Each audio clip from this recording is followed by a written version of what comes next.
Something's wrong, I feel it circling like vultures around my brain.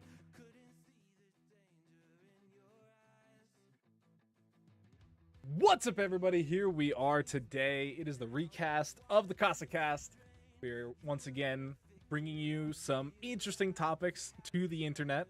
I'm the Doctor, being joined here by Resident Banjo and Landlord Bunch. What's up, guys? What's going on? What's going on? What's happening? What's happening, brother? It's been too long. It's been too long. We haven't done one of these since like I lived in Boston, I think.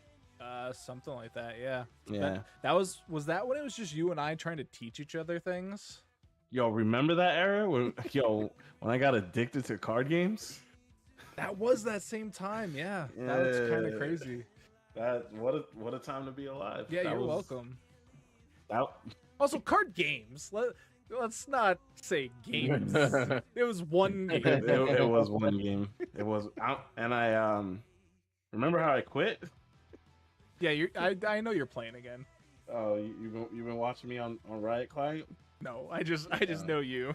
You said in the Discord that like there was an update, and I was like, ooh, he's back in it. He's back on the Terragram. Nah, you know what it is?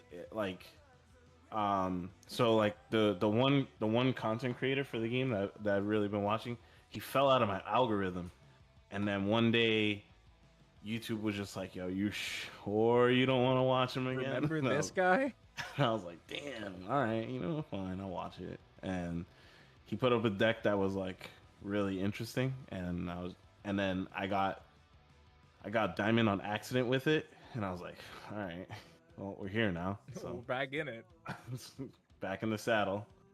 So that's Bunch. Banjo, you've been mysteriously quiet so far this call. Yeah, you've also been. We haven't had you on the channel for a little bit, bro. I haven't been on literally anything, any type of stream, and that's my bad. Usually because work sucks, but I have some words. But anyway, yeah, like I've just been really just on my globetrotting thing as of recently. Like Bunch hates that because I'm not here, but that, and also I've been just really like into music as of recently. Like the DJ thing is kind of popping off for me right now, so I'm very, very happy about that. But I'm also happy to be back here with y'all. So you did one of the conventions down there in Texas somewhat recently, right? It wasn't. Hold on. Before we get into that, hate is a very strong word. I'm sad when the core group. Actually, you're not even base game. You're DLC, but love you DLC nonetheless. Is great. DLC is great. Yeah, DLC is awesome. Love you nonetheless. Right. But is that shit? Yeah, no, like I don't hate that you're not here. I do wish that we had a deeper roster, but at the same time, I love seeing my people out there doing dope ass shit, and we're gonna get into where you've been. Yeah, like Doctor said, you were at some type of convention or something like that. Yeah. At the start of the summer, I went to DreamHack. I DJ'd there. That's started sick. the summer. Started the summer The with end a of DJ August, gig. but Yeah, yeah, started the summer. I was DJing. You know what I'm saying? Something like July, I was at DreamCon. Making content. We was mobbing out with the homies, and then in August, I found myself in New York. Well, I mean, everyone keeps saying New York adjacent. No, you were in New York. Let me set the Listen, record straight. Everybody has been telling me it was like. I say like, yeah, I was in New York, and then they're like, oh, you were at Defender North? It was like, okay, so you was in Long Island. I was like, yeah, I mean, yeah, but not everybody knows that, I was actually hung out with Bunch for the first time in this very nice home, in this very nice Brooklyn apartment. Thank you. Yeah. No, it was fantastic having you for the 18 hours you spent in my house. The other 56 hours you were here were... You were in the element actually at Defender North. For those that don't know, we're talking about Defender North. That happened at the beginning of August, and It was an okay event. I thought it was run okay. Banjo spent more time in your apartment than I have. He's not even Really? he's not even from the same time zone. Is that true? That's not false. That's not false. I Was don't know the there- exact I don't know the exact numbers, but he at least spent because Spent the night. you got here at like 5, 6 o'clock. no. I'm talking about Banjo. Oh, no, yeah. no. Actually, no. No, I did get there like it was like Yeah, you got here like 4 or 5 o'clock because Yeah, we went and had like lunch dinner, and then I had to come back and do casa, and then yeah, you were just kicking it on my steps while my girlfriend came home, and that's when I learned what your real name is, and my whole world turned upside down. Yeah. Yeah. Hey, That- That's a conversation that we gotta have one of these days on the show. Like, Yeah. FGC homies not knowing like other homies' names, and I'm just like, Yeah, he looked at me like I Oh, was like a stranger in his home all of a sudden. He was just like, "Yo, who are you?" I was like, I mean, "Look, that's bro, that's a real thing though. Like, but again, it's so real. it's something And for it- another day because we got Yeah, a whole list of topics on the screen right now, and I don't think we're gonna get to exactly all of these because it's a lot to go on here. But specifically, Banjo put this first one on here real quick. Drake diss tracks are making a comeback. Did I miss something? nah." I was in Well- the office today, so I could have, potentially missed something on the social media verse. Like as everyone knows already, like Drake got completely eviscerated this past summer, right? Like with the back-to-back diss tracks coming out, and 14,000 people calling him a pedophile in a live audience. It's a lot to take in, like it's Okay. it's really really difficult. And basically, a lot of people probably thought, "Woo!" Oh my god. yeah, I got And, that. and people Yeah, I were got probably that. thinking like, yeah, this is over. Not like us, ran its course, Euphoria was cool. But now all of these diss tracks are like starting to get played in like live band performances at like football games and stuff. So now the diss tracks are like about to become a thing again. No, that, And was, that's- that was already a thing. I remember they were playing it at baseball stadiums, like during the Oh, whole damn. beginning. Yeah, like over at like Dodger Stadium and stuff like that. That's rough, bro. But they think- also have VTubers on their big screen though, so the Yeah. Dodgers are something else. I think we're also having like don't take this the wrong way. I think we're having recency bias, like because we weren't necessarily paying the most attention to when like something like Jay-Z Nas was happening, right? Like because that's the one thing that like everybody can kind of compare this to. Like we were still like kids when that was happening, so like we weren't like fully engulfed the way that we are with Drake and Kendrick. So but like back in those days, like they were playing Ether and Takeover on the radio. So like things like the way that Not Like Us is being used in like a public space, and don't forget how Back to Back was like on the radio in the club all the time. So like, Yeah, but okay, well, you punching down on Meek Mill though. Like, come on. are we though? Are we, or is it something that he asked for and like should have prepared better for? You're not wrong, but it's still Meek Mill though. Like, So you're Like- saying like- that with like your knowledge of today though, is the thing. okay, that's fair. All right. Like back then, which I don't remember I do remember Back to Back, but I don't remember everything else you're talking about. Like who knows? Maybe it wasn't punching down as it is today. It wasn't punching down. It would be punching down if Meek Mill didn't have the opportunity to clap back. He put out the most subpar clap back and no one can remember it, and it was late, and it was overly anticipated because of how strong it was, and it was made into this whole big thing due to the mega DJ Funkmaster Flex So it's a whole to do. If you don't show up in that moment, it's on you. And he's holding that shit respectfully. So Meek Yeah. Mill, you gotta hold that shit. I mean, there's also like speaking of Punch It Down, like there was the whole Machine Gun Kelly Eminem thing, where now Machine Gun Kelly doesn't even rap anymore. Oh damn. Yeah, he's a wrestler now, dude. What? No, Is he's he? a pop punk. No, that's Logan Paul, dude. You're getting your white guys mixed up. They were both at SummerSlam. Yeah, they were both at Oh, SummerSlam. Bad Bunny, that doesn't make him a wrestler. Bad Bunny's an excellent wrestler. Bad Bunny's whatever the fuck he wants to be. Yeah, that man is playing. He's doing side quests like Snoop Dogg, bro. Like for real. He does billion streams on a song, so whatever. Yeah, hey, what are you gonna do? But dude, I guess we'll move on because speaking of punching down, punching up, whatever it may be, Bunch put on the new FGC retirement home, DeadLock. Yeah. Now, you know, previous retirement homes, you know, we got Final Fantasy 14, Apex Legends. Banjo knows all about that. Yeah, I mean stuff like that. Now Proud resident. DeadLock.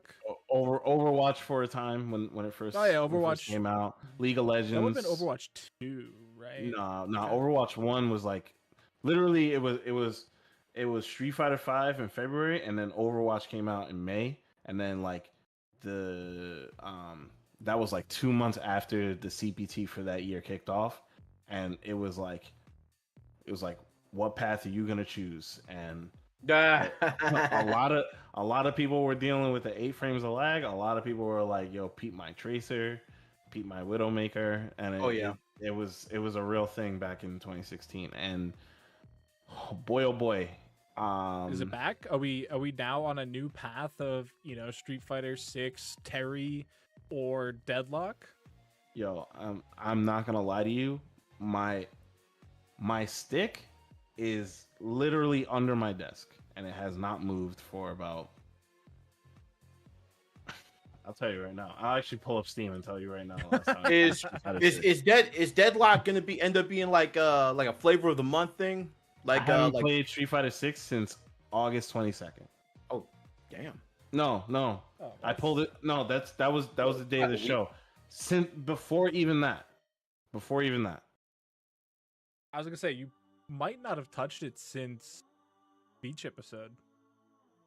I played a lot during Beach episode, and then 2XKO happened, and then I kind of got a little burnt out with fighting games from the Street Fighter 6 2XKO, kind of just like back to back, and I was like, Jesus. I was like, you know what? I'm chilling. And then was Beach episode after or before Defend the North? It was after. Yeah. Because it was like the week after or something. It was Defend the North. I was going ham. Like one night I played till like 3 a.m.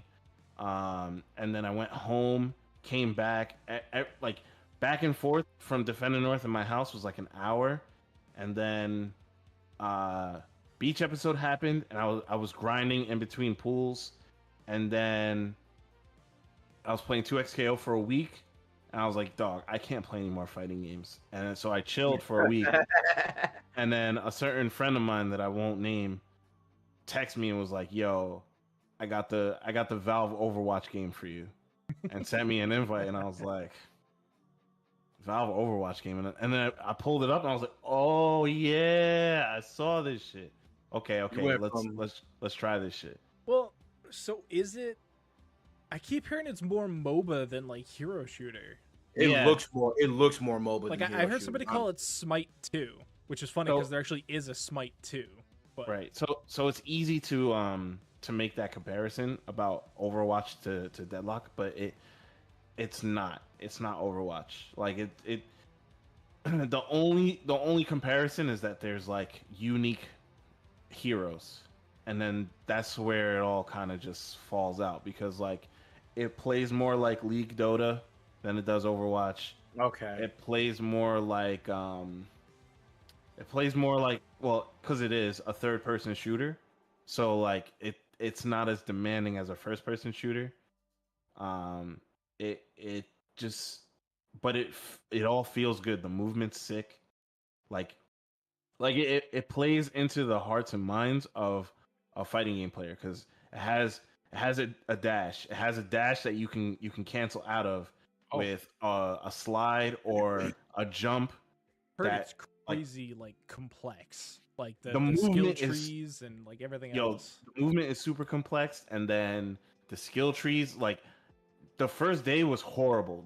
It was the worst day of my life. I was like, yo, it's so much. I'm not doing damage. This sucks. I hate it. I hate everything. I'm not playing this game again. And then I found out that people are posting builds in the game. You can literally just pull up like Oh, the most really? popular builds of every character. Every character has a list, a long ass list of people just trying out builds. And then the public can vote on those builds and be like, yo, this is the best build for this character. So it might be real or it might be people just trolling. So you have to like figure it out and play the game and be like, oh shit, okay, this is cool, or like why would you put this build on this character? It makes no sense. Or you might be trash and not even know like what the true power is. Is this game in beta? So it's even Closed more. beta? It's even like I wouldn't even call this. It's like I guess you do have to call only gameplay test type thing. Yo, yeah, it's Okay. considered. I think it's on Steam. It's considered a play test. You like can't me even ch- really let me look it check up that. on Steam. Like you have to like even if you type in DeadLock into the search bar, it's like Yeah, so like even to get into the game, right? Like so I had to invite my friend. I sent him an invite thinking that he was gonna get into the game in like an hour. It took him 24 hours, almost 2 days. early development build is what it's Yeah. called. Temporary art and experimental gameplay. Yeah, it's super like it doesn't look amazing. Like the game plays great. There's tons of visual work for them to do, but it plays great. Okay. Like you can get past the visuals very fast. Because I was thinking that this game was going to be like a flavor of the month type of thing, right? Like, I So thought Kinda so like too. how- Shroud, I saw a tweet that Shroud was talking about it, and he's like, "No, this is gonna be like the biggest game of Yeah. like the decade or whatever." Like, Damn. he was huge on it. Like remember the energy of Overwatch 1 when like Oh, yeah. I feel that. I feel Word? that. I feel like I'm at the beginning of Overwatch or League. Damn. And I don't want to put that pressure on the game, but it's fun. Well, I mean, so much it's fun. funny because like you say putting that pressure on the game, but like unless Valve does it, the pressure's not there, right? Like you can Right. look at like what you specifically Overwatch, where they were like, no, this is an esport. We're gonna get these teams. We're gonna get them franchised in. We're gonna get we're gonna have a studio in California, and then we're gonna expand globally. And it's like, do you really though? And they did it kind of, but yeah. Hey, And what happened to Valve- Concord? Yeah. Wait, what? What I'm wondering what bro, like wasn't there are an you, Overwatch for PS5? Like what happened? So Sony created a game. It was called Concord, and it was a hero shooter, type game. But Man, talking in past tense. like the game just came and went, bro. well, it had a price tag on it. It wasn't free to play. It was a $40 buy-in to play a hero shooter Ooh. with, from what I've seen, pretty bland characters and things like that. The game on Steam charts, was it Steam charts? Whatever, like, Yo, chart man, it pack was, this shit up, bro. Pack this shit didn't up. Back to even DeadLock. break 700 players. Damn. It never got above 700 players. The closest it got was like 697. Damn. Battleborn all over I again, dog. saw a price tag. It was like a $300 million game. Oh, I know the game that you're talking about. The Guardians of the Galaxy game. Right. The Guardians of the Galaxy Overwatch, like It's an I was Overwatch game? It wasn't even Guardians. I thought it was just an so adventure people game. people made the comparison that it's like, okay, you got these it was Guardians of the Galaxy reminiscent, but it was like Overwatch, and like Sony released it, or so I thought, and Bro, apparently I they didn't did. even see gameplay for that game. They showed it off at their state of play, and everybody was like, "Nah, I don't know about this, Sony." And they released it, and well, I guess that game just came and went, bro. No, yeah, I remember this. I guess that game just came and went, B, like for real. That shit, yo, that shit was a. I don't know what they was a thinking. salty sandwich, bro. I don't know what they was thinking that I was gonna pay $40, but I mean, hey, Hell no. Yeah, that's I don't know. Yeah, that game fully DOA, just burning money. That is something they should have learned from WB, where you just write the project off before it even releases, and then you just get a fat tax write-off. Nah, you know what it was? It looked. It's so cookie cutter. It's literally what's wrong with the gaming industry right now. Is that like every game is the same. Like it's either a first-person shooter, it's whimsical fairy fighting in the forest, it's Souls game, it's anime fighting game that's gonna die, it's anime RPG. It's the same shit over and over. You named like 5 different what? Like, bruh. But it's all the same shit. There's no like even DeadLock is 5 games baked into one game. It's Fortnite, it's Overwatch, it's Dota, it's League, it's all these games. But when it hits though. No, it's great. It's fun. It's awesome. But like, all right, remember the battle royale fad that was happening, where every game had to be a battle royale. Remember Spellbreak? Remember. Remember, I'm not saying that Fortnite's dead, but remember Fortnite. Remember fucking Fortnite no build. Fortnite, Fortnite no build. Build. Apex, this game, that game, everything had to be a battle royale. Tetris has a battle royale. Everything had to be a battle royale. Halo never got a battle royale. Funny and that game, no, I think Halo was supposed to have a battle royale. Yeah, as well. Infinite was like supposed to kind of be that. Yeah, so like, come on, man. Like, what are we doing here? Like the whole point of like, and the whole reason why a bunch of people, especially the boomers, my age, millennial people, keep going on this rant of like, yo, back in my day, the 90s, early 2000s was the golden age of video games, is because people were taking risks. They were taking whole ass risks.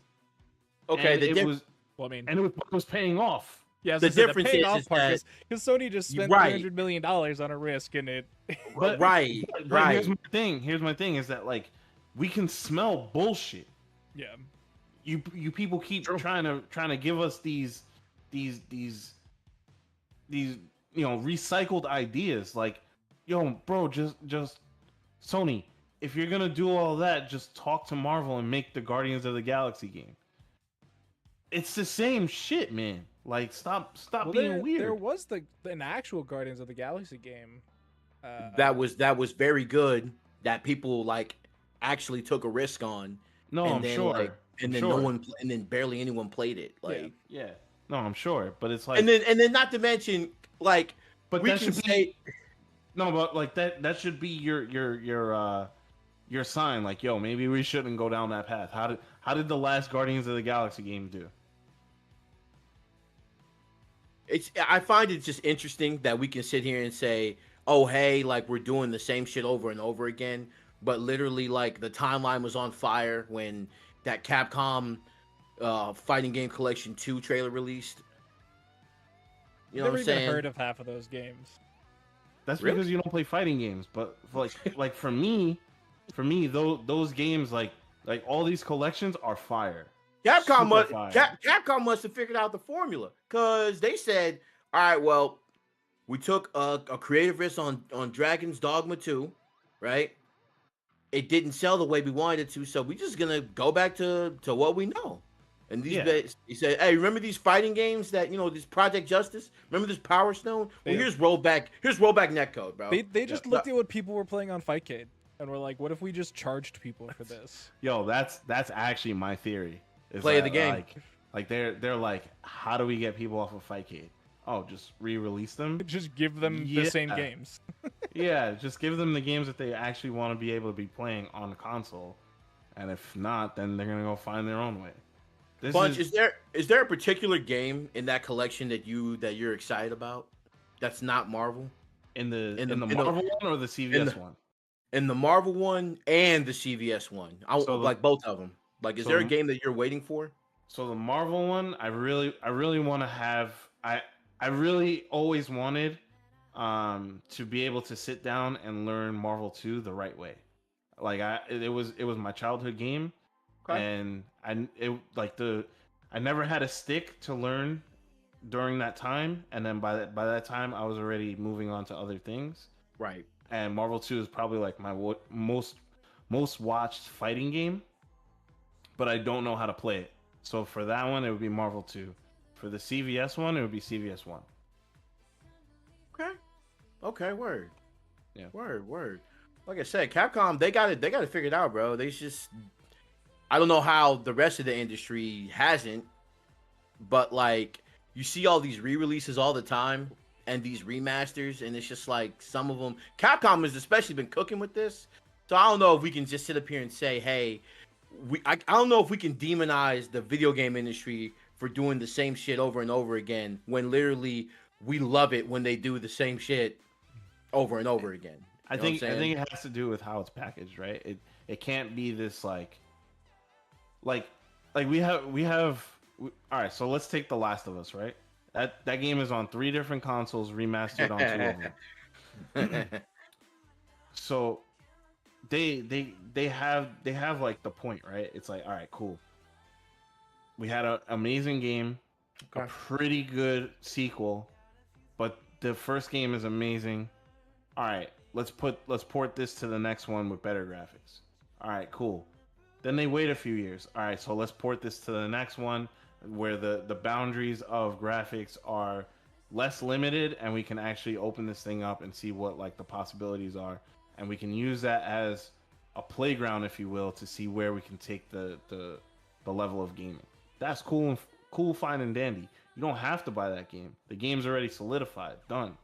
The problem with Capcom, with that type of legacy, is that for the longest time they just wouldn't put out anything as far as like a new port, but they were also not putting out anything of substance for a very long time until Street Fighter 4 came out, and then they dropped the ball with Street Fighter 5, and it left people wondering what else was going on, so they went back to these old games. All of that to say is that when they finally did start doing ports, the ports were shit. That's why nobody plays 30th.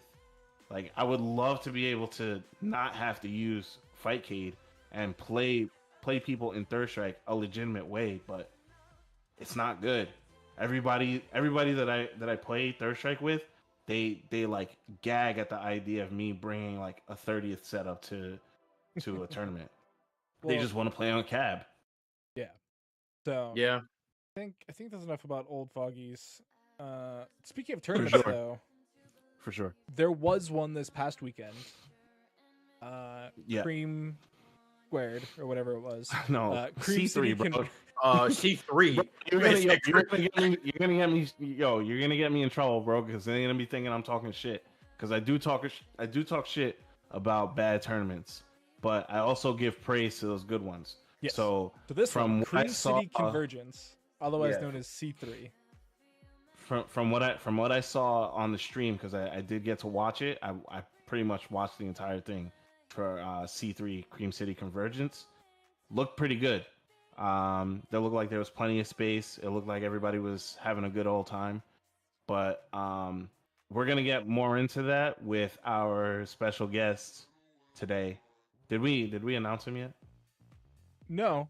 All right. He's in the camera, but I'm just waiting for him to join Discord. Yeah. No, I see him. He's probably waiting for me to drag him in. Well, but he was here and then he left, so I DM'd him and told him to come back. All right. But yeah, do you wanna take a break and bring him in? Yeah, we can take. Yeah, we see you, bro. We see you. Just come to the Discord. We'll drag you in. He's probably talking on the video, thinking you can hear him. Okay. But yeah, so I'll kick it to a break screen, and we'll be right back with our special guests. Soon. Bob.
the stars, I chose the one that led to you.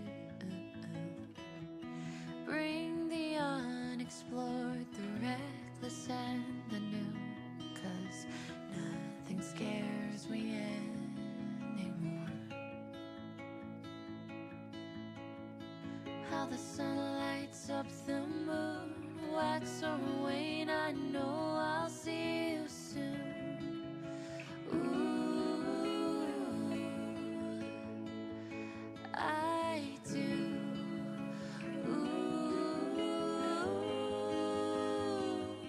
Tonight I fly away with you and leave the land behind me. Our eyes illuminated by the silver lining.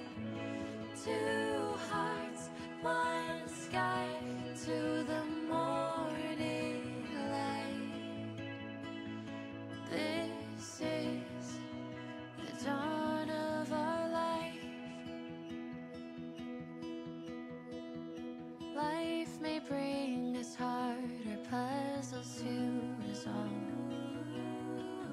Spinning, twisting, we'll be shining through it all. A warmer summer brings us brighter leaves in fall. The future's never looked so bright.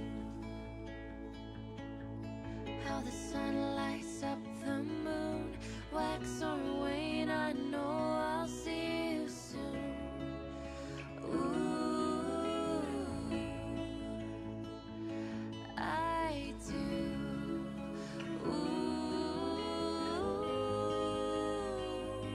Tonight I fly away with you and leave the land behind me. Our eyes illuminated by the silver lining.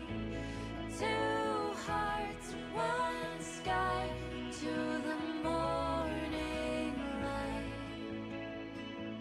This is the dawn of our life.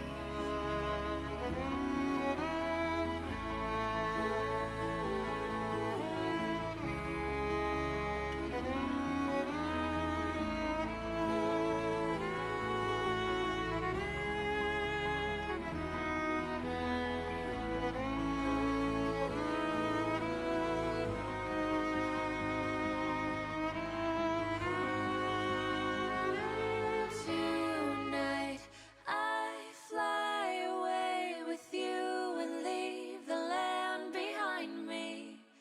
Our eyes illuminated by the silver lining. Two hearts, one sky, to the morning light. This is the dawn. This is the dawn of our life.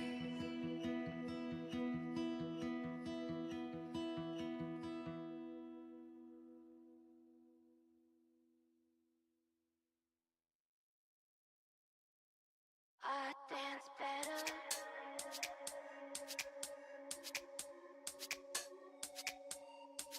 I dance better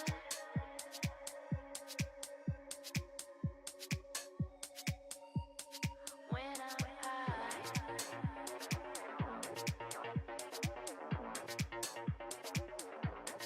When I'm high.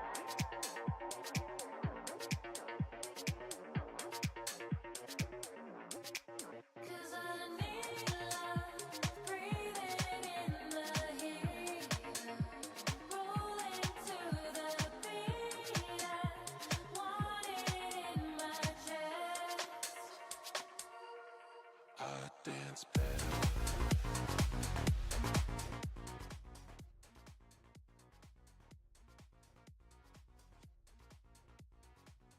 Welcome back, everybody. Here we are once again with the CasaCast episode 1. We've been talking for a little bit now, gone through some of our topics, but we do now have our special guest joining us at this point, and you can see him right below me there. What's up, Zaffarino? I think Bunch has some kind words for you. Yeah, no. You didn't do my man justice. So whenever we have guests, I'm gonna have to do this shit. I try to give him the reins. Don't even worry about it. All right. So let me introduce you to my friend, my very special friend. He is top 16 CPT France 2023. Top 128 Evo 2023. CPT Singapore top 128, excuse me. World Warrior North America, one of the hardest regions to actually play in. He got top 8. What else? He got top 8. He's actually the #1 Street Fighter Metafy coach. What so else? if you're actually lacking in that realm, you need to slap up that Metafy and spend that bread. What else? Get smart. Don't work hard, get smart.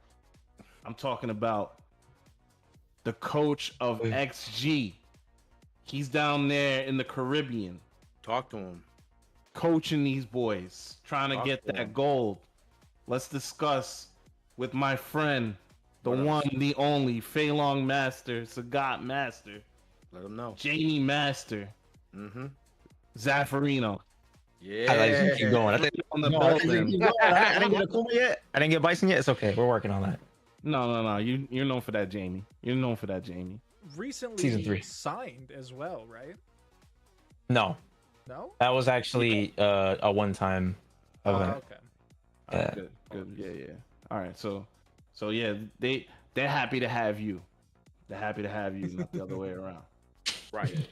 We keeping that 100%. What's up, man? How you feeling? I'm doing pretty good. I'm good. I'm feeling pretty good, honestly. Yeah?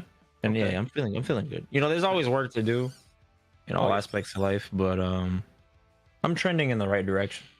So Okay, cool. I'm doing all right. You're real stoic today. I like that. I like when.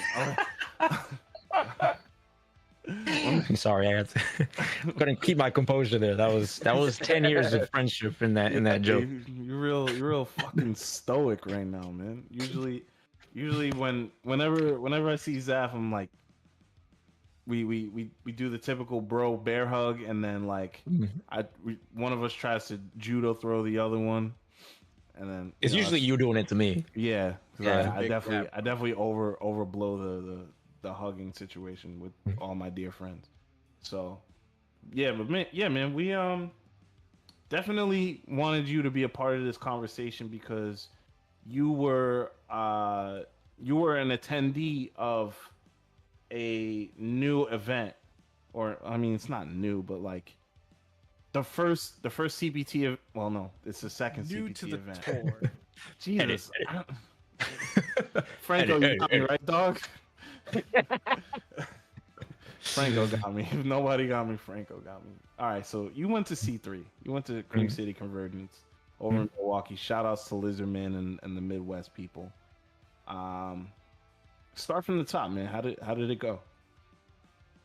It was such a unique experience because you don't know what to expect out of a one-day international event. You know, Right. that is I've never experienced that. So, and I'm looking at my badges on my wall. I've gone to at least 80 majors at this point in 14 years, easily, right? Yep. Easily. So That's crazy. That's so many Yeah. events. That's a lot. yeah, bro. so like that was a first. So to surprise me in 2024, you know what I'm saying? Like Yeah. it's gonna take a lot. So going into it, I had no idea what to expect, but I was blown away. It was dope. One of my favorite events. Did Rick run your bracket? I don't think so, to be honest. You don't I think you would know. I think you would know if Rick ran. I your would know he was running brackets, but because you know how you guys have like leads, like lead. game leads, yeah. Yeah, Game so leads. I didn't know if that's what you're talking. Because I don't even think No, he no, was no. doing that for our part of the bread. So I don't know if the I don't know if the tweet was bait or anything, but there was a picture of Rick holding a clipboard with a bracket with a pencil. He was on top in of his a ear. chair. I was talking to him when he was doing it. Yeah, and everybody was like, "Whoa, Rick's running brackets," and I was like, "Where do you think he started?" Like, what the fuck? Surprise. They ain't never All seen right. this before. This is crazy, bro. Yeah, he probably might be one of the best bracket runners that we have in the community. But yeah, I just wanted to like get the vibes because yeah, that one day tournament thing kind of scared the shit out of me. I'm not gonna lie. Yes. I think they were what was it? It was capped at like 500 players or something like that. Mhm. To ensure that they got out of there at a decent time. It seemed like they got out of there at a decent time because over here I think it ended at like 11. So Yeah, it was like 10:30ish there. 10 your time. So Mhm. how was the vibes in the venue? Was it spacious? Yeah, it was cool. Like I actually wrote out a couple of the things that I liked about it. Oh yeah. About the overall experience. Okay. So like the location was pretty smooth because outside of the venue, there was restaurants, there was like bars, right? There was sport like the Bucks Arena is literally like a 8-minute walk, right? So like there's just a ton to do in that area. And also it's easily accessible from the hotels. So I only had to walk 4 minutes back to my hotel room if I had to like, go take a nap or something like that, right? Okay. The venue itself was really spacious. It was ventilated well. I felt really comfortable. I didn't feel like, hot or anything like that. Mhm. And it was organized easily, so I could like clearly tell where each area was like focused on each game, right? Like it was pretty easy to tell. Okay. Tons of setups, and casuals and stuff like that, which is always like what we want as players, right?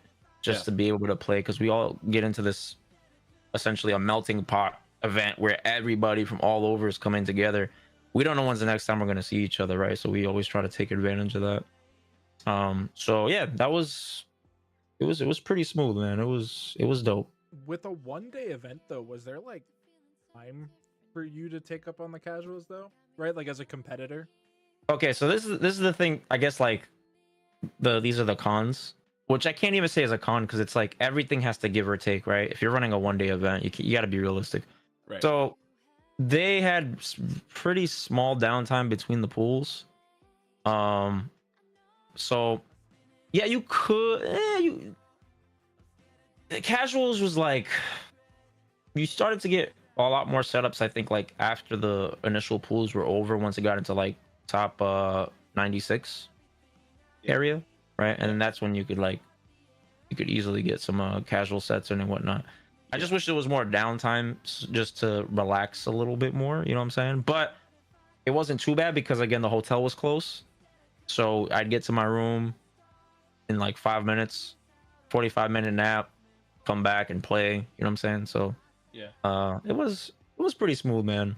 Like everything's gonna have like a pro and con, right? And with all things considered, I think they knocked it out of the park because it went way better than I expected. Yeah, I mean, of course it would, because like you got nothing but vets on that staff, right? So it's like when you fill a tournament staff roster of that caliber of organizers, it's all it's gonna do is run efficiently. It's just a matter of like you got to sit there and basically be in awe and be like, oh shit, is it really gonna happen? Is it gonna work? Is it gonna work? And it worked. You know, it was awesome. But kind of like to piggyback on what you were saying is like, do you think maybe it was just like kind of like a shock therapy, if you will, because like you're so used to the 2-day, 3-day event outside of your region, because like normally like in your region a tournament's over in a day, but like once you start traveling out, you know, 3 to 5 to 6 to even more hours of travel, you're like, okay, I got a hotel, which means I can play my pools matches. I'm maybe playing three matches in the first day. Then tomorrow we'll talk more about, you know, playing 3 to 4 matches the next day. Okay, if we're that lucky, we made it to finals day, and then we play top 8.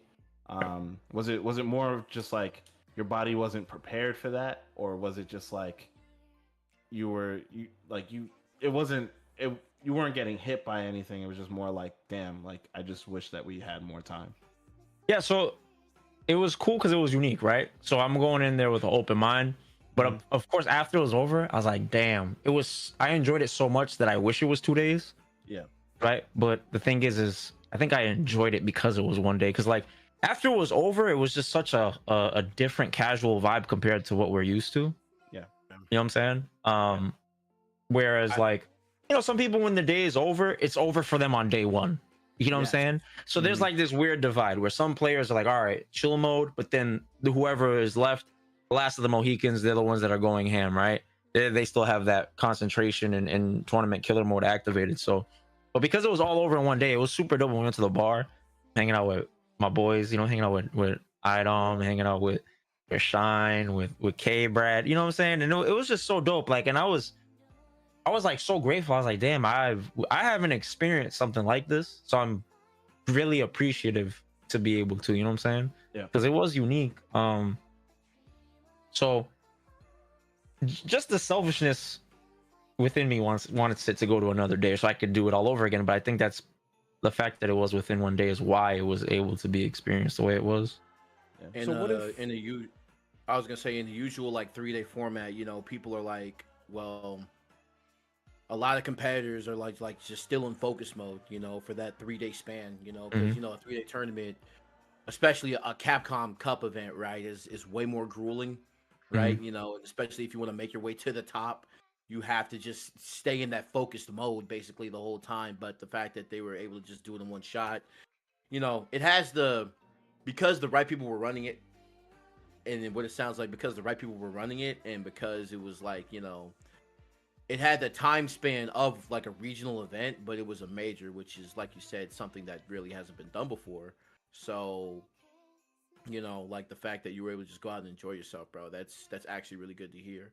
Because I really wanted to hear the subtle nuances of like, what else were y'all doing over there in Milwaukee after a Street Fighter tournament, you know? Drinking. I will say though, there was one critique I had, and it was just a personal thing.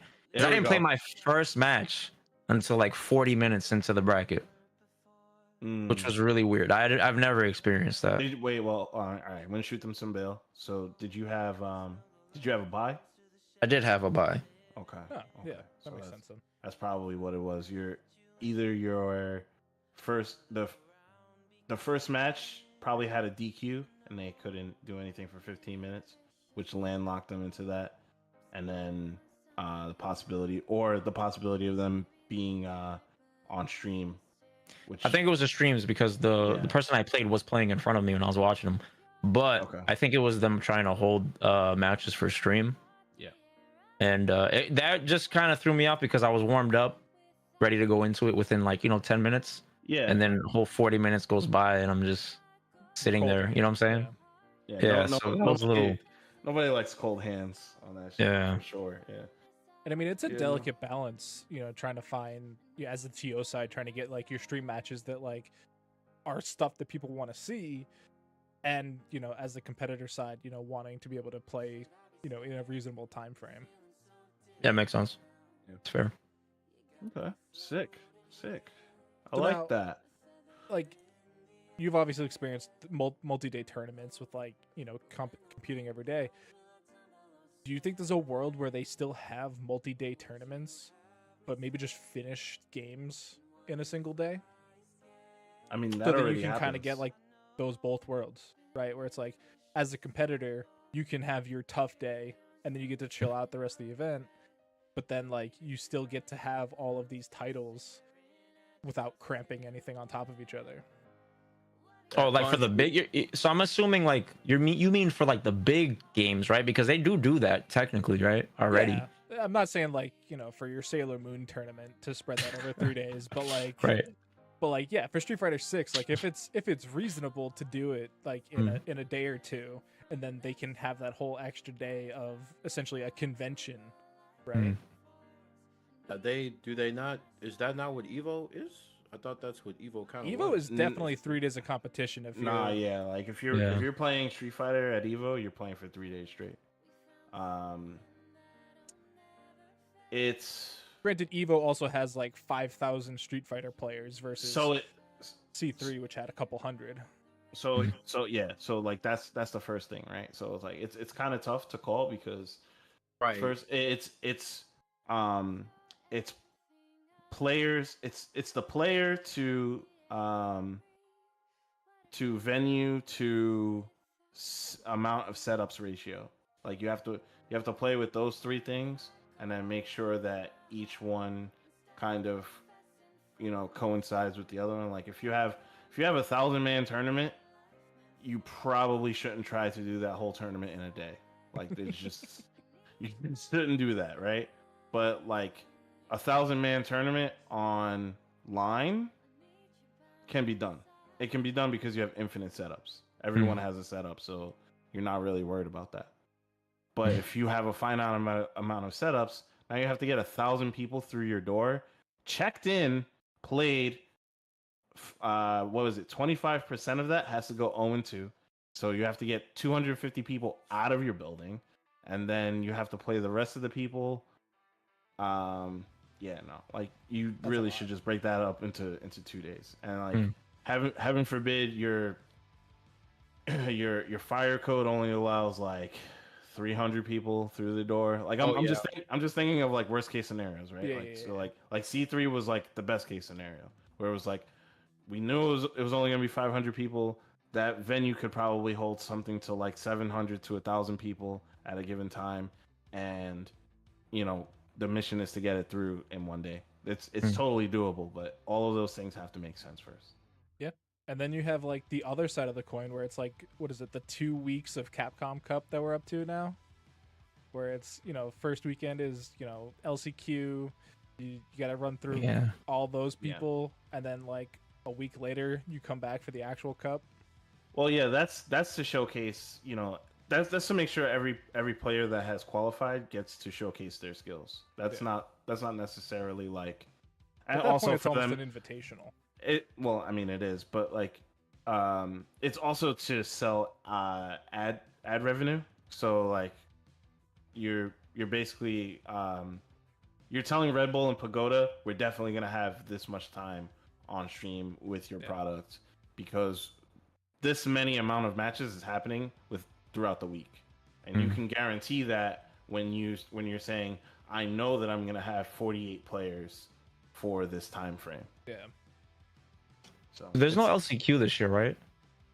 Is there not? I don't think there is.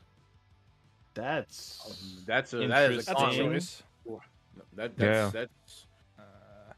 That is very interesting. Okay. CapcomProTour.com.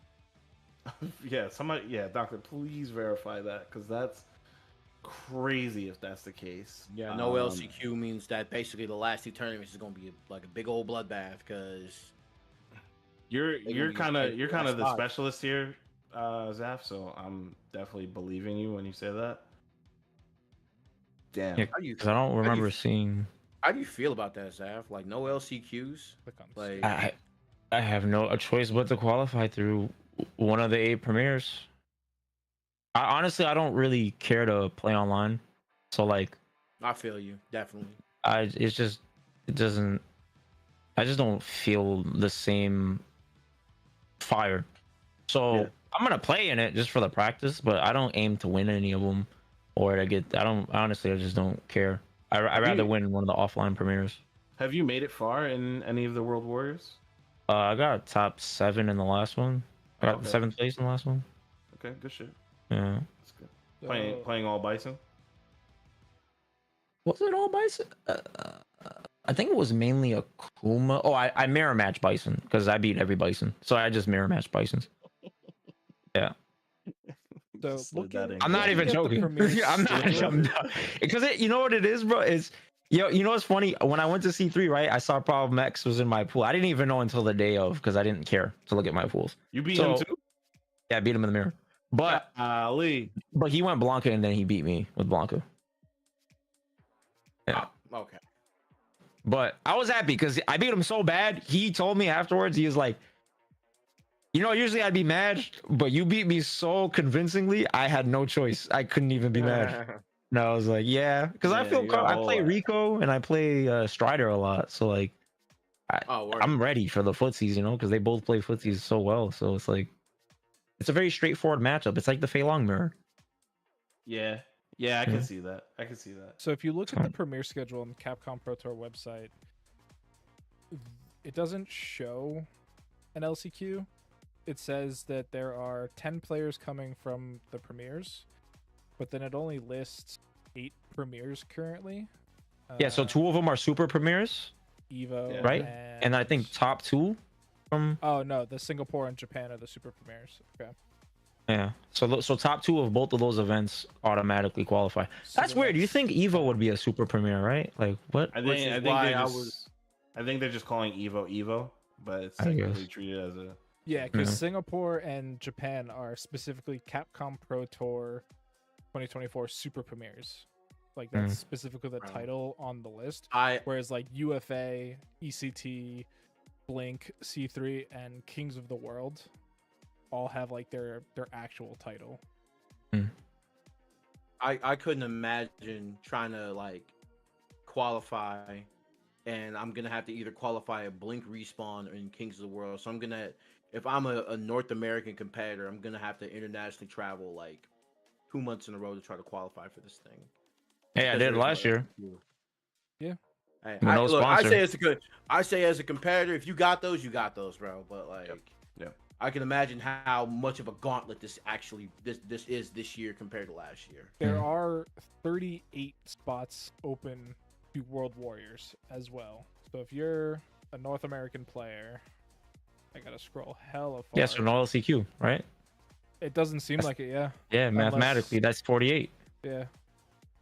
Central That's America insane. West, South America East. Yeah, I don't agree with that, but it's in Japan, so maybe like that's why. Man, Oh, is it? I- Capcom Cup is in Japan. Yeah. Okay. So All right. the U.S. Canada East, which is for the most part the region on this call, minus Banjo, you have 6 chances, which 3 have already passed. So I don't even know if you can at this point go. You would have to win one of the 2 remaining to get to the regional finals, correct?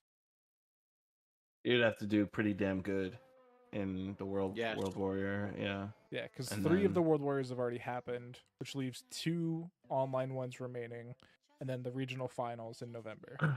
That's another thing with the online stuff is that like, because like I was having this conversation with I was helping with the Midwest World Warrior that just recently passed, and a player was talking to me and he was like, hey, I'm late and I know I'm not going to be able to play in this one, but like, should I even go further with this? Like, is it even worth my time? And I didn't want to discourage them from playing, but like, yeah, it kind of is if you don't even like do well in the first 2 or 3. Yeah. It just feels like the first 2 or 3, you have to make sure that you do well, and then 4 and 5 is to like, if you didn't do well, here's a second chance, but you need to have done well in at least one of them.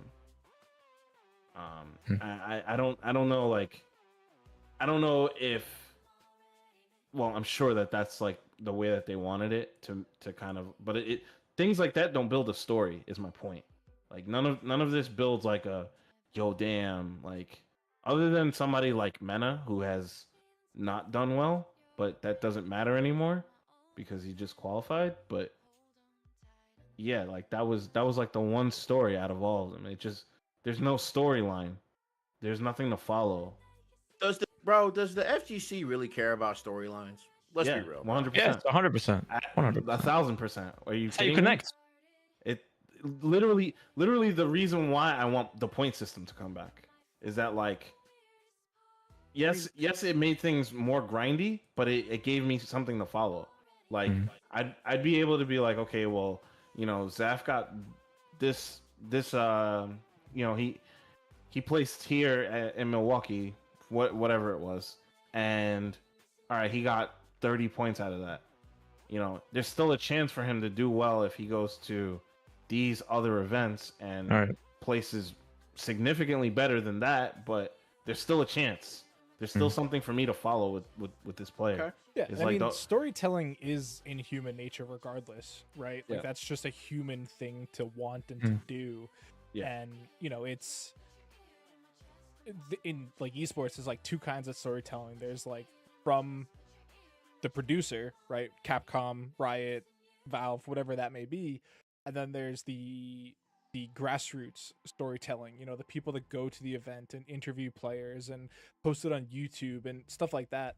And something that you do definitely miss out on with all of these online events is that type of content, right? Like how many people these days know about Born Free? Good point.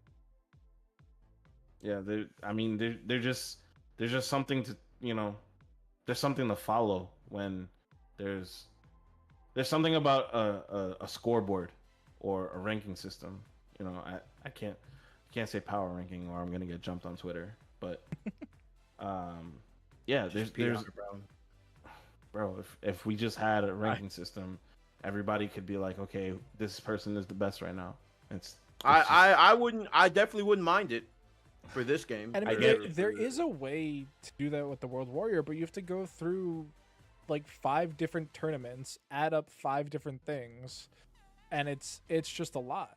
And so And you have to factor in region strength too, because let's be honest, US East is yeah. this is the closest thing to Japan in terms of. I was gonna regional say, I'm strength. like, can we just say that it's as good as Japan, if not better, at this point? You could make a strong argument. I'll say that. I You could can definitely make a say strong argument. you got what 4 Capcom Cup champions? Is it 3 or 4? It's What a Idom, Knuckle-Dew, and crazy- Mena twice. That's a Okay, crazy Say Meta 4 twice. total championships, right? And an Evo champion. Yo, And now an Evo champ. So like that kind of evened the playing field with Japan a little bit. Right. So I mean, like, it's like at this point when we start looking at the trophy cases, like, all right, you don't want to talk about results anymore. Now what do we want to do? We gotta go send people over there to do first attempts with Daigo now. Cause, Right. You know, well, I mean, Daigo will travel. You know, he was just at then if he C3. wants to come to New York, he can stay at my place. No Well, problem. what if we can Hey, get him the out air to matches go crazy, ECT, you know what I'm saying? right? ECT is in a month and He's a half. definitely gonna go to ECT. He You got think him. so? I think so. It's a pro tour spot I Yeah. would love to specifically have. this year. I would love to have the opportunity to see Daigo. That would make me so Yeah. happy. He came Same. to ECT what 2014? 2016 Oh, okay. Oh, so Street Fighter 5. Street Fighter 5, yeah. Oh, okay. Mhm. I think this will be Ray my beat first. him. Yeah, with Chun. Yeah. Mm-hmm. Yeah, Street Fighter This will 5. be my first ECT, my first DPT event I've ever gone to, so I'm super excited for ECT. Yeah. It's gonna be All right, it's gonna so be a let's- really fun time. Let's ask the really stupid question. You know, are you going to East Coast Throwdown? I hope so. What? I'm not okay. I'm not joking. Like, yo, I have to pay for everything but myself. It's hard. I mean, You know? yeah, I'm with that. I'm with Zaf 100%, bro. Like, That's if I had like a team, I would be everywhere. hey, plane tickets cost. You know, You're, hotel- no, not gonna miss that one. We'll talk offline. We'll talk So offline. You want a hoodie? You want a hoodie? Is that what's gonna take? yeah, sure. All right, All you right. got it. No problem. Actually, no problem. I'll send you one in a little bit. Yeah, all That's right, cool. But yeah, I Cold. mean, so Code I- switching. I just flashed it up on the screen there for those of you watching at home. You know, October 11th through the 13th, East Coast Throwdown. It's in Connecticut. New venue this year, so it's a real venue. It's not a hotel ballroom. No shade to those in hotel ballrooms, but yeah, I mean, bruh. it's always been a great event from what I've experienced. And I mean, you guys down below me here, Bunch and Zaf, you guys have a much longer history with this event than either Banjo or I Yeah. combined. Yes. I mean, full bias. It's my best friend, my two of my best friends, and two of my mentors tournament. So I have to be biased. towards it. It's literally in the tri-state area, so again, bias. But all of that aside, I've never been to an ECT and said, "Yo, this sucks." Like, I tell, I am 100 with it. I do not care when it comes to tournament experience. I am full on real about it. When if the event sucks, I will let you know. Sure. Nah, like this, I've never had a bad time at East Coast Throwdown.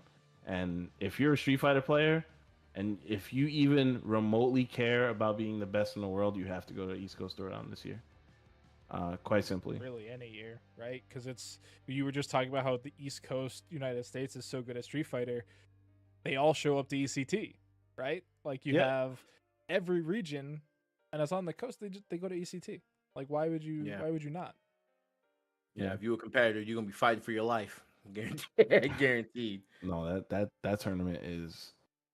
I haven't even looked at the attendees list. I probably should, because like, they were saying that the numbers are pretty good right now. But I want that trophy. That trophy's so sick, bro. Oh yeah, the record plaque. Yeah, bro. Yeah, I would love one of those on my wall. I'm so Where would I hyped put that Shine has 2 of them. Oh my god, I'm so hyped. Shine fan club president, bro. This man, bro. And Well, you know, Banjo. I don't know if you know this. They used to be on a team together. The Deep Lore. Oh, word. OG boys. OG. We were I remember arguably the most fun team, and we were arguably the best team at one point in New York. I remember I was leaving Brooklyn. I got home and I texted Bunch. I was like, "Thank you for, invite me into your home, man. And I'll see if I can make it to ECT." And he was like, "Nah, you're gonna be here.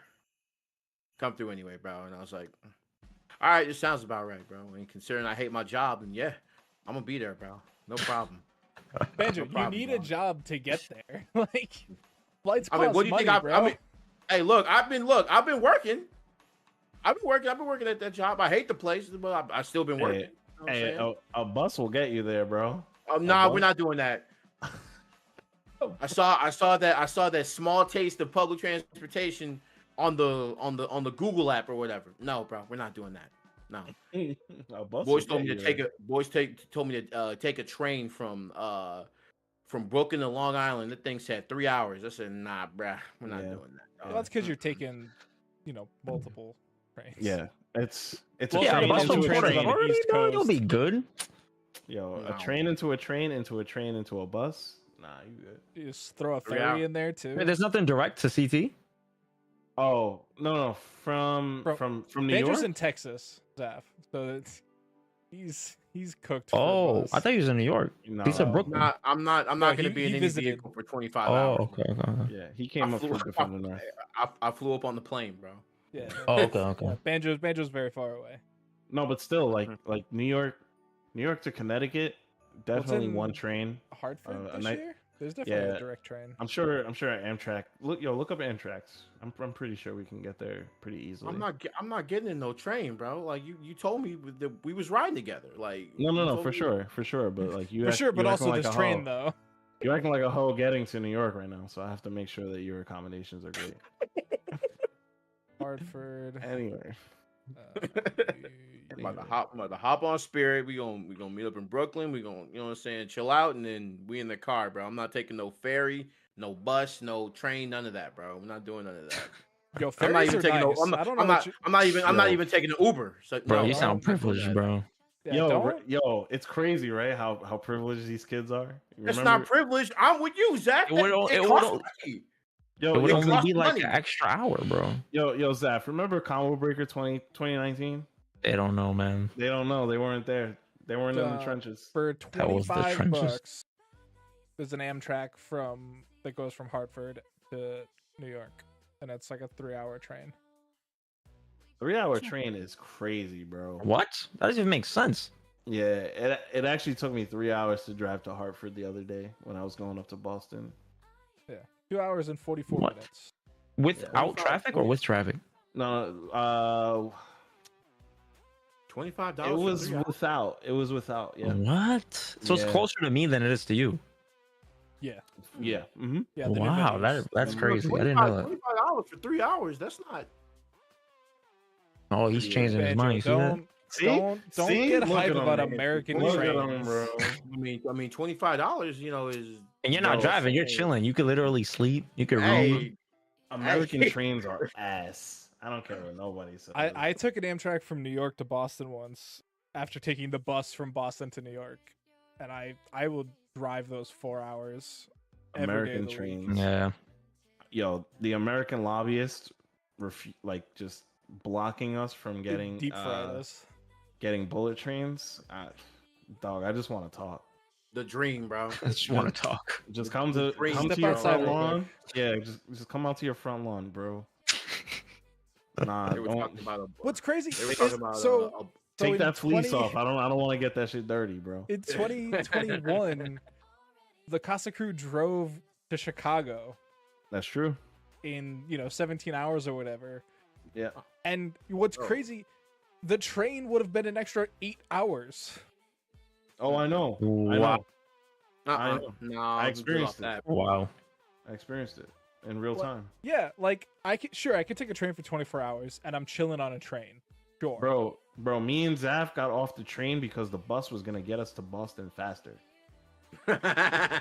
Yeah. Yeah. Where do we take it from? Albany, right? Yeah, we were like, yo, we're in Albany and we still have 5 more hours. The bus is leaving in 20 minutes and it says 3 hours. Let's go. Yo, I forgot about that. I was so heated, bro. Oh my And it's goodness. like the price man. tricks you, right? Because like when I was looking it up, it was like $100 for the train from Boston to Chicago, and the flight was like 400 or 500, whatever it is. So it's like, oh damn, that's such a savings. And then it's like 24 hours on a train versus like I don't know 3 hours on a plane. Not And it's- even, probably like 2.5. Yeah, like trains are a sham. Bro, I got America. scammed the last time I took a train. I took a train from it was round trip. I took it from South Station to Penn Station. This is when I was living in Boston. I took it down and back. And it was the same amount as a flight. And I was like, why? Why did I do this? Because I didn't want to drive? It's the That's same amount of time. I've definitely made fun of Bunch for taking a plane from New York to Boston. No, I will always do that if I have the option. And I was like, why did Yeah, you do that makes sense because it's 45 minutes, right? But honestly, $100, yeah. when I was going to New York every week, it was the fastest I'd get there is like 3.5 hours if it was a crazy ass bus driver, right? But usually it was like 4 hours, and that only cost me, it was $18 each way. Yeah, it's super cheap, but like Yeah, if you knew what you were doing. So I was getting the lucky stars, 18 bucks. Sometimes I got the way back for $8. So that's crazy. for like less than As an 30 bucks, I would exceptionally get tall back. guy though, public buses like that are just not for me. If you take 10 years You're off like of my what, an inch taller than me? I'm 6'5". So Oh, we're- I'm 6'3". Yeah, so we're I mean like 2 Oh. inches, whatever. But like I don't know, man. Last time I got on a bus, I was Yo, Okay, that's fair. Cheaper than the Uber though. I don't know. Brother, man. I'm Get outta driving here my with own your car. Uber, bro. We're still Cheaper trying than to the get into Uber? the city, bro. I don't know, man. Yo, once you're there, Ubers don't cost anything. Yeah, sure. Once I get to the city, I'll park outside your house. That's Yeah, fine. Whatever, bro. Like whatever. But Just speaking get of me into the money, town. actually, because this is a conversation Yeah, that came up actually. recently, FGC payouts, Zaffarino. Definitely some Twitter talk about these. Mhm. They're saying they're too low. They're saying that they need to go up somehow. Mhm. My thoughts? Sure. Your thoughts? My only comment is I think it's ridiculous that we still pay $10 for tournament fees at Thank a you. major event. That doesn't make any sense. So you want it to be more? I think it should be more. Yeah, I don't think $10 makes any sense for the price of a breakfast at Starbucks. Wow, that's that one trip to Starbucks a month, right? That you would just add towards what you were already gonna pay, right? Going to an event, it's not that big of a deal. I think that's ridiculous. The price of venues are going up, understandably so, because obviously the economy and things like that. So I don't see why like we have to stay at this $10 imaginary like amount. It doesn't make any sense to me. It's a weird funny. standard, bro. It's funny watching people go the other direction. Like they'll they'll charge less for entry fee, and I'm just like that I don't know what the purpose of that is, because you're just making it harder for you to rip the band-aid off. Like you're covering an already crusty ass band-aid with another fresh band-aid, and sooner or later somebody's gonna have to rip the hair. Right. And yeah, no, like I was talking to somebody about this yesterday, because I'm looking at a venue for an event that we can't talk about at all. I shouldn't even be talking about it like this, but the guy was like, "Yeah, we can't charge $20 for locals," and I'm just like, "Well, either the locals happening too frequently and people are feeling burnt out financially, and we should probably have less locals from that one community, or people need to grow the fuck up." Like it's one or the other. Right. Like if you want people to feel like they want to come and play more, you have to incentivize them. You like the amount of money spent on a local is actually the venue, and the entry fee has to go up. Yeah, as I say. So when I was going to my local, it was $15 for venue and entry into one game. I think it was $5 entry. Yeah, The local. Mhm. But I think a local level. I think it's still that, right? Is it still I not? haven't been in so long. That's a Zephyrino question. Is it BP? Yeah. Yeah. BP's venue is 10, right? I thought the entry was 5. it's 5, yeah, and then 10 for venue. Right. Yeah. So it's still $15, and I stopped going like 4 years ago now. But so I think on a local level, compared to the majors, which is what kind of kicked off this whole pay conversation, are so drastically different. I don't even know if they can be in the same conversation, in all honesty. Well, I don't necessarily think that they're talking about entry fees, because like Well, I they're think talking about more, payouts is what the conversation. well, they're talking about was. payouts from big prize pools. Yeah, so like the one point that I saw was that Just a Kid made like $60 at C3 for 7th place. What? Yeah. Hey, Zaf, you gonna love this. What? Let me show you. Let me give you some numbers, brother. At CEO 2024, Big Daddy G and Sir Cocoa Butter, who got 7th and 8th respectively at what is that? Mortal Kombat 1, each made $22.60. Okay. Was that not a WB 4 spot? Oh, I don't know. I don't think it was, but like my point is that if I get top 8 at a major, why am I making less than $25, bro? Like why is 5th and 6th getting $33.90? Why is 3rd place at a major getting $146? Like, I want to know what's the problem? Like why are these payouts so low? Like I don't get it. Like So my bedrock thought here for major, again, I think this conversation is so totally different for locals, because that's such a grassroots thing. But for majors, top 8 payouts are a very specific top player issue that I don't think affects the community at all. Because at every event for each game, there are currently 8 people that get paid at all. And when you have events that have like 500 players, the percentage of people that get paid out is so infinitely small that it is no longer a community issue. It is a specific person issue. And so I do think that $22 and stuff like that is ridiculous. I think the lowest payout should be your entry and venue back, no matter what. Right? So if like the that. lowest I like payout that a lot. just pays for your getting in the door, I think that makes total sense.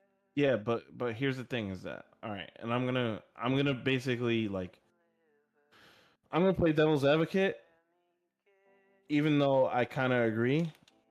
But I need to know where that money is coming from because it's not coming from my pocket. Yeah, that's what I'm saying. Like Like, that, it can't come from the community because it's not their issue. no, right? no, no. But like I'm talking about the Oh, is- from the is- TO's pocket. Yeah, like because Yeah. like a lot of people say, "Yo, the community," but then leave out the organizer when we're talking about the community, the community. So like we Yeah.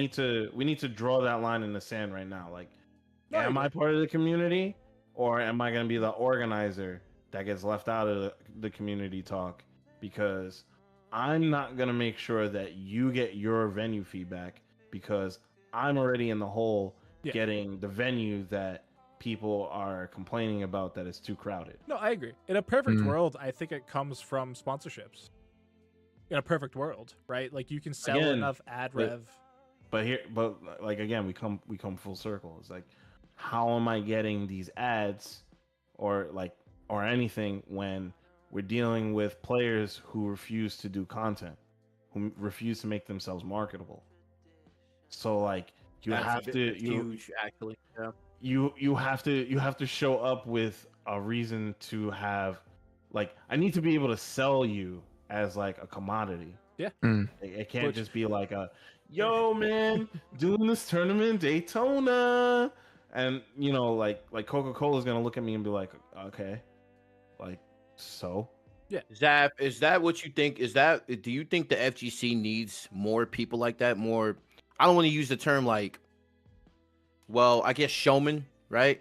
Does the FGC need more like showman if we're to get like things like looked at like sponsorship opportunities? Yeah, I think that makes a lot of sense. I mean, look at what's happening in Japan. That's exactly what we're seeing, right? Like they're selling out stadiums for Street Fighter League, right? Because their collaborations with streamers and content creators that are far beyond the FGC, right?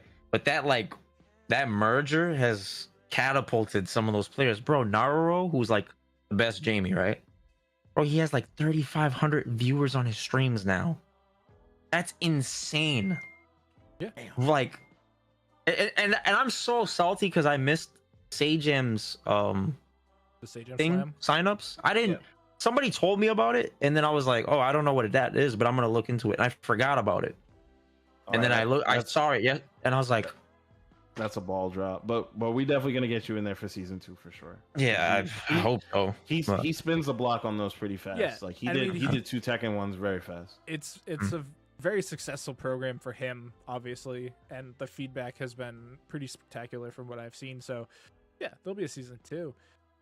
But I mean, Yeah, I just need something like that because, like, I think I check off all of the boxes when it comes to like somebody that's capable of leveraging attention. You know what I'm saying? And turning it into something big. Well, I just- 100%. Yeah, we just- see you we see you down there in Latin America. Like there's a reason why you're in that region, you know, doing your thing with the team tournament thing. We gotta have you on the show at another time to actually delve into that too. Yeah, of course. I'm here. I'm ready to be a frequent flyer. Hell yeah. But yeah, man, like that like this goes back into the whole, you know, does the FGC need storylines? Yeah. Mhm. Yeah, man. Like that's how players like Zaf, like Mena, like Punk, like Knuckle do get to tell their story, and people be like, oh shit, like I care now more about this double elimination tournament. Yo, that whole C3 tournament, I saw Zaf on stream one time. well, that's Twice. the tough part about Twice. like about No, me personally. I only saw your match versus Daigo, and that was the last time. and that's and it's a like, conversation bring we that have all up. the time. Is Right. like sponsored players can't guarantee stream time, and so it's That- like, you know, And that's my thing is like, yo, yeah, we definitely need a team around somebody like Zaf who can actually like build a program or build, you know, a product, but at the same time is that like it can't be done through tournaments. Yeah. Yeah. Like, too many people are asking proven the fact. TOs for Mm. money. It's like, yo, like if I sponsor Zaf, there's a chance that my logo is gonna be seen one time. All right. Maybe. And maybe, and no disrespect to you, Zeph, but like, you know, if we make it to finals day, then that's amazing. Then it's gonna be 4 times. But like at the end of the day, as me, the sponsor, I potentially spent $2,000 to $3,000 to get you to go to a remote location to have my logo on stream 4 times. Right. And that's why you got to make content. Exactly. When I could have had you at home doing a watch party, and my logo all over your stream all the time. Right. Do you remember the conversations actually- around co-streaming? Right? Like, Yeah. once you get to a certain level, there's no reason to travel to an event when you can stay home, Right. watch it on your own Twitch channel, make your subs, make your money, and you still get Make more money than some people that like make top 8. Some of these people are making more That's money real shit. just by hitting go live. And That's why I do it for the glory. But I honestly that's just do it for the that's glory. thing. I That's just- not the problem, right? Right. Like these tournaments, and like I said it in my tweet yesterday, these tournament payouts should be considered like a performance bonus when you're doing your finances. Under no circumstances should you be going to these tournaments looking for rent. Like that just shouldn't happen. Or you know what you can Okay. look at it as too, which is interesting, as like a form of self-investment, because you can invest into your advertising. own narrative, you can invest into your own storyline and That's exposure. what I You know what I'm think. saying? Which is what I do. It's like, you know, I perform, people see me up there doing well against Daigo, then they're like, yeah, maybe this dude does know something about Street Fighter, and then they're more curious, and then they, you know, they come to me, and then you have to connect with your audience too, right? So like a lot of people kind of, especially in this generation, we just want shortcuts to shit, right? Excuse my language, but people just want shortcuts to things in life. But what really like resonates with people is when they can connect with you, and that's why those storylines are so important. Otherwise, what's the difference between you and some other streamer if there's no connection there, right? They could just spend idle time with another random streamer whenever you're not on. If they don't feel a pain point when you're not streaming, there's no connection. They could be setting their Twitch primes over to Knuckle Dude's chair. Yeah, right. Instead, they could be using Yeah, their honestly- Twitch primes right here. Twitch.tv/CasaBunch. True. Yeah, you guys all make excellent points in this because, like, I'm with the whole camp of like, hey, maybe FGC payouts should be, you know, maybe this certain amount, but like, where's the money coming from? And also, if you a top player, and you basically going to tournaments for rent, like, let's be real, you're not utilizing your skill set the proper way when there's literally money to be made in different avenues, especially if you're a good player. And like, if you're a good player, like, why aren't you like making content? Like, why aren't you like trying to monetize your skills in different ways? Like, why aren't you coaching people? Like, you know, things, there's other ways for you to make bread than trying to go to a Capcom Cup or just any other large tournament and win money. Like, people think that like they're shelling out a lot of money. You know what I'm saying? It's just like, when is 5 figures not enough? You know, when is winning 6 figures like not enough? You know what I'm saying? Like Uma was correct in Retiring. winning that million and then being like, all right, I'm done. Yeah, I'm not gonna lie to you. I like, got nothing left for y'all. I'm done. like once I win, I pay my mom's house off, and then I most likely just become a full-time like sensei. Right. You know what I'm saying? Like That's just that's I- not I a bad want- thing. Like, It's not a bad thing. It's not a bad thing. I want. Listen. This man Punk chose the optimal path, bro. I won Evo. I'm doing content. Why do I have to compete? well, I mean, if we're talking about actual winners, I think it's Knuckle Dude who won the Capcom Cup and then invested. Excuse me, Evo. Sorry. And then was able to just disappear, you know, for Right. his when he left. and Right. came Like, but back that's to the love of optimal game. path. You win the big tournament. If you're making content, you just continue to just eat off the content. You're already gonna get more. You're already gonna get more people coming to ingest the content because you already won one of the largest tournaments ever, and then you just make money off that said content, and then like, it's just like, all right, I'm through. I haven't seen or heard from the Capcom Cup champion since Capcom Cup. Rightfully so. I heard the IRS won in 2016. This man is so foul Yikes. ball, bro. Well, Uma did go to Evo Japan, and he got like 13th, I think. Oh, did he? Yeah. I mean, if there's one tournament for Uma to go to, it would probably be that one. Yeah, because it's right there in the region, right? So it It's makes right sense. there. Japan's like right up his alley as far as like the things he likes to do. Right. So, Man, y'all got it. I won the million, bro. Y'all got it. yeah, man. Like, there ain't Bro, no way I'm not hitting, start stream. If I win Capcom Cup or Evo, Yeah. like, y'all not seeing me for if I win Evo, none of y'all are seeing me until Capcom Cup. And Real the shit. fact that like top players like this, like, top players are like asking for like more money is just like, that was the crux of my argument, is that it's not a community issue that tournaments don't pay enough, because right. like some of these players that are making their voices heard about payouts, did they pay to go to these events, or did somebody else That too. sponsor them to go? Well, hold on. Before we answer that, I don't think that it's not that it doesn't pay enough. I think that the disparity between first place and the next place is kind of rough. That is, yeah. Capcom Cup that's- specifically is really bad. Yeah, so like that's where the argument is. That's before we derailed all of this. That's really where the argument is that like it's yes, Well, the let guy's me- gonna let me- win $1 million if he gets first place, but second place is basically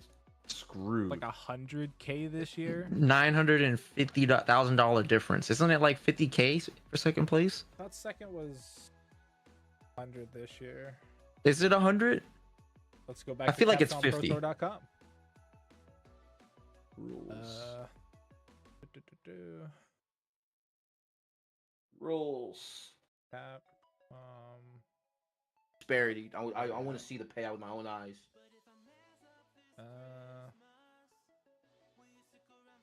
Where's this payout? Yeah. Esports Insider. Yo, it's Right. bad I enough. need to see It some speaks. names, bro. I shouldn't say it's bad enough, but it speaks volumes. All right, here If it is. they're- So it if is they're 100K. So If second they're place burying is it this 100K. far, if they're burying it this far, it says everything. It's on the 7th page I of found it on Google. Reddit. Yeah. I had to go to Reddit to find this breakdown. Whoa. Bro, if you were actually proud of you- your payout, you would be posting that shit everywhere. That shit would be on the front I mean, front page of your tournament, everything. The way it's So done you is getting that they second can place to literally- Capcom Cup. Like they do it this way very specifically. Like this isn't an accident. Like they know exactly what they're doing, because it's last year, they changed Uma's life. He won $1 million. He can go do whatever he wants now. And then they'll be able to say the same thing this year, and it's actually going to cost them less money because they're not giving away as much, right? So like total payout for Capcom 10 was over $2 million because of the way it broke down. For 11, it's 1.282 million total, with 1 million going to first. So that leaves Wow. $282,000 to go from second down to 48th, because everybody gets paid What does 48 get paid? $1,500. Weren't they Just for all being getting there? like 5K or no? It was 2K. I think last place got 2K last year. So this year they're getting 1,500 for last place. I don't know. All I know is I'm glad that there's 2 big circuits now. I'm pretty happy with that. This man.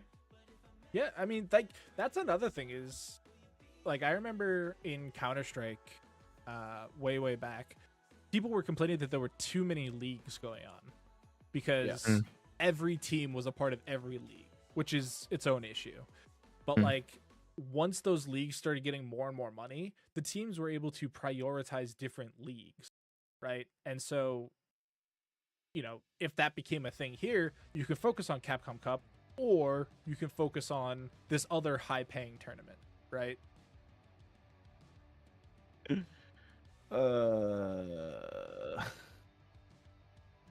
What's up, Bunch? What's man. so Okay. funny Nah, about that? Are we, bro? I mean, bro. Look, bro. So Capcom Cup 11, you get second, you get 100K compared to the 1 million, bro. Like, Oh, I'm ending it on stage is if this that what happens to is me. it-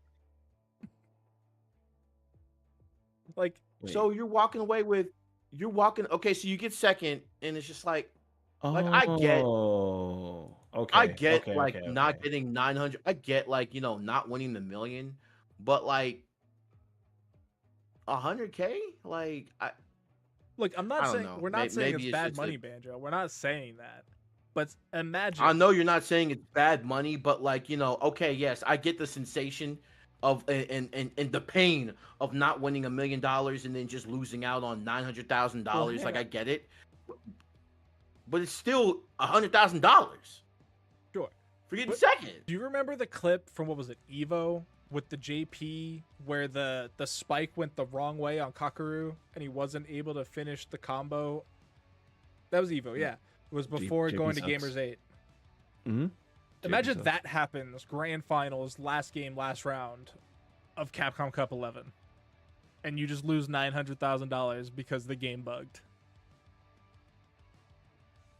So I mean, Okay, so sure. you're wait. So you're agreeing that the money should be split better, or more fairly So amongst the players. Yes or no? as a player, yes. No, bro. As you can't do that. Capcom, As Doctor is in. Yes or no?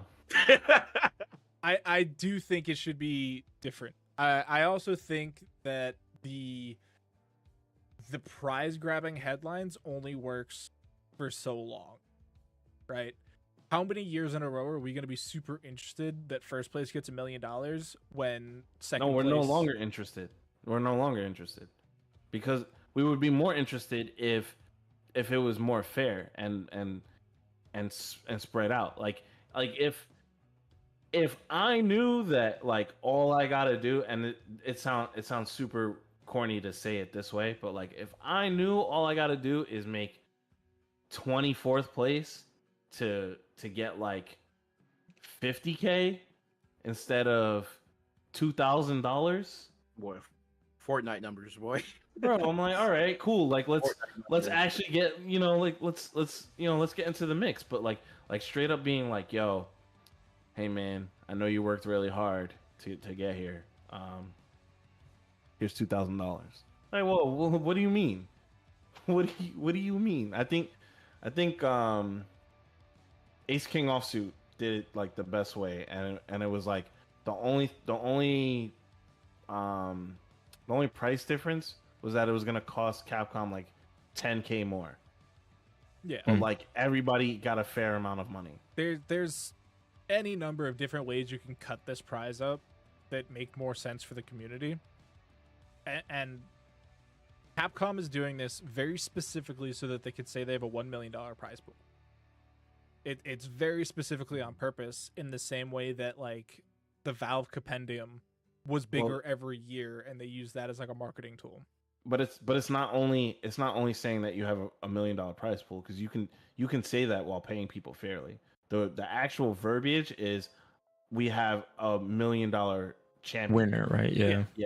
And that's the thing that all right, we're gonna just name names. That's what Big Bird is alluding to on Twitter and being like, yo, that's no longer sexy when you have the winner from last year saying thanks for the money, I'm out, and just going to watch VTubers all day. Yeah, instead of like, I think that's all where I'm saying. I think that's where that argument falls Right. apart, personally, right? how? Like, well, because like I said, he literally won the lottery, right? Like, not to like dissuade the work that goes into getting this first place prize, but like he literally just wins the lottery, and you expect him to go back to grinding immediately? No, Because I expect to hear a Mm. storyline out of it. you could do the whatever you storyline want. is that he won $1 million and retired. No. You can do whatever you want. Like you could, like Zaf was saying, if he wins, he's gonna go into sensei mode. So like the same guy that's grinding his whole life for the past half of his life, literally said, yo, if I win, I'm taking a step back. I can't blame nobody from doing that, because I would do the same thing. Yeah. But it's like you haven't made it sexy to stay in. Yeah, I was about Like to say, because I think it would be so much more compelling to Uma if he knew that there were more opportunities, like That's all I'm guaranteed, saying. right? it would not. He still might not do it, but like it at least would be more compelling because then he'd be like, like even the fact like the champion last year doesn't auto qualify is kind of crazy to me. That is a doesn't little even make weird. sense. Yeah, like Yeah, that. like- That probably makes more sense. But like, so, and again, maybe it's just like my mindset, and it's like kind of what you said, Bunch. Was like, if I just suddenly had enough money to like survive on, I'm not struggling anymore, right? For him Bro. to do it again, he has to beat everybody he already beat to get to the cup, to then beat everybody at the cup, to then like And if you know Uma's story, Uma was literally playing from when the game dropped. Yeah. Literally looked at the prize pool and was like, I want that. Literally did everything that Capcom wants an aspiring player to do. He did and was like, yo, no eat, no sleep, straight up grind. Didn't eat the entire week, only until like talent and staff meals at Capcom Cup. He like literally just did this all out of his pocket. No assistance from what we know. And he did it. Like, all right, so now what? Where is the incentive for him to like turn this into a full-time thing? Like where's the want to like, oh shit, like, all right, cool, this was dope. How do I get in on what Japan's doing? How do I turn, was he from Taiwan, right? How do I make Taiwan the next Japan when it comes to Street Fighter League stuff or anything? Like So how that's do I a get very- my VTuber people interested into the game so that we can build and make more money off of this thing? And I think that's kind of where our mindsets dissect, because it's, you're talking about it like, how can I make this better for everybody now that I have won the prize? And in my and, head, I'm like, I his did all this mind on- work. I now get to Yeah. enjoy my prize. And his mind's probably not even on that, right? Like he's like, yo, I'm a millionaire. Yeah.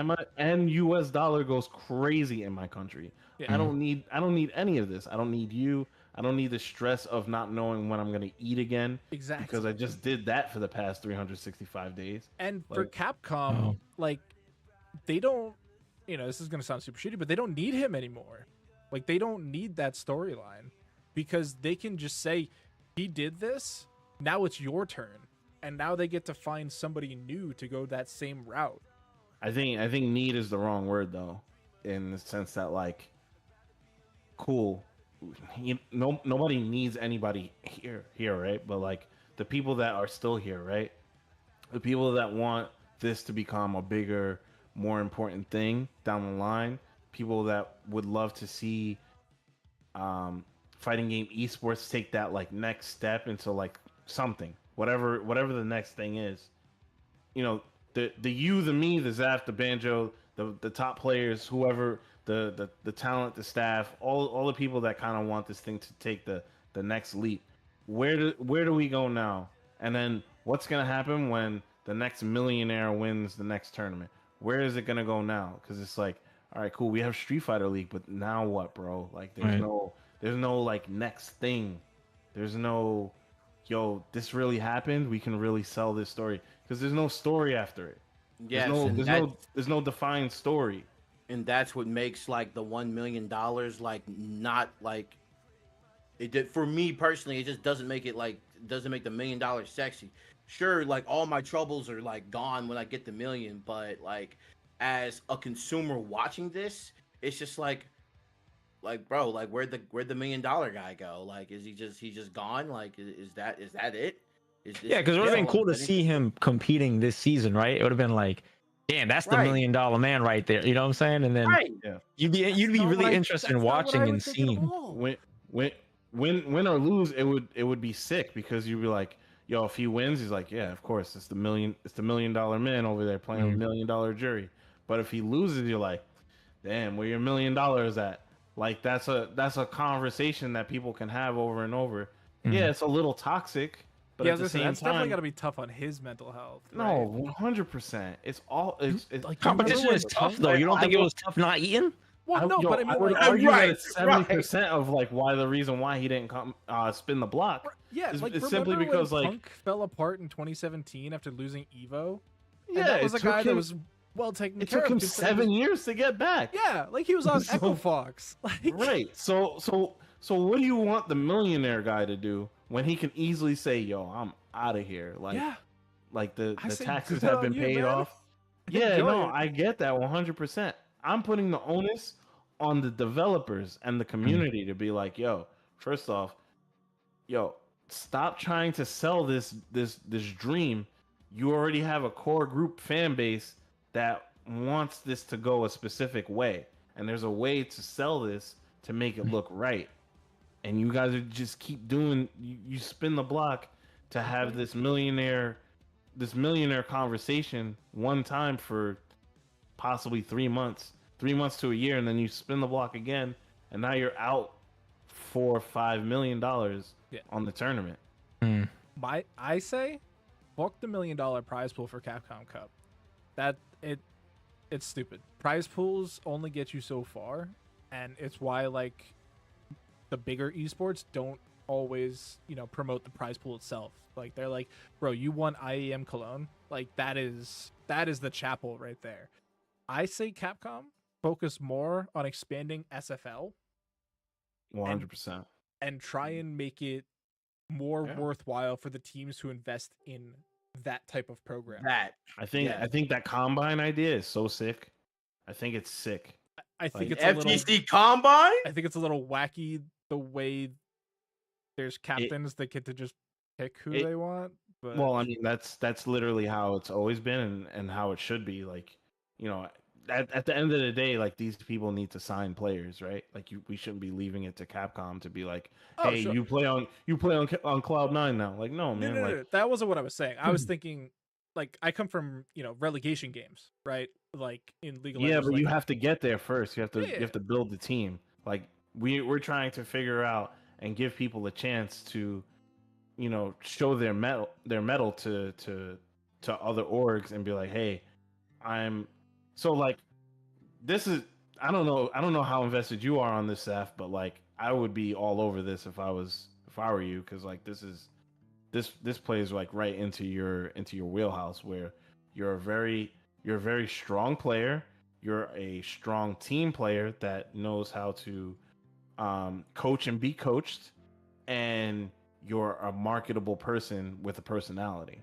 So like if you get your foot through the door on the combine, say for instance you get chosen for FlyQuest, Cloud9, whatever, whoever the teams are for Street Fighter League, and then they sign you to a temporary deal to be on the team for SFL. Now you're getting a free chance to show why you should be, a player on their roster. That's a marketing conversation that you can have with them down the line. If they have like no ambition on doing that, but at least you gave it an honest go. Right. Does that make sense, or like is I think that it makes something perfect sense. that you're keeping an eye on? That was my plan, but then I didn't qualify. I see. Was it tied into World Warrior? No, I just didn't qualify on the combine.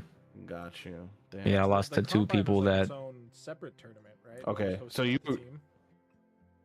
I didn't hear what you said. Well, I was saying that I was the just too Combine was angry. like its own separate tournament that was hosted by like the team, right? Like the FlyQuest Combine was like its own tournament. Yeah, it was like Oh, separated from that's separated. what that from, tournament was. Okay, I got you. Okay, tracking. Yeah, so I'm not happy about that. You train a whole year so you can.